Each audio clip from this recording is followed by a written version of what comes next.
भरतपुर गांव में एक दानी मगर चालाक राजा विक्रम सिंह रहते थे।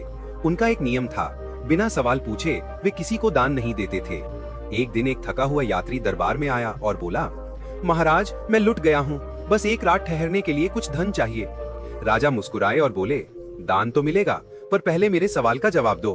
तुमने कहा कि तुम यात्री हो, लेकिन यात्री तो दो होते हैं, बताओ कौन कौन। यह सुनकर यात्री सोच में पड़ गया और घबरा कर बोला, मुझे जवाब नहीं आता महाराज।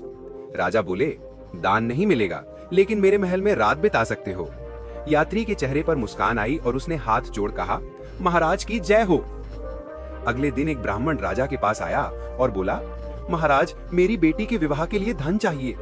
राजा फिर बोले, ठीक है, पर नियम वही, पहले मेरे सवाल का जवाब दो। एक कहानी सुनो और उसका अंत बताओ। उन्होंने एक कहानी सुनानी शुरू की।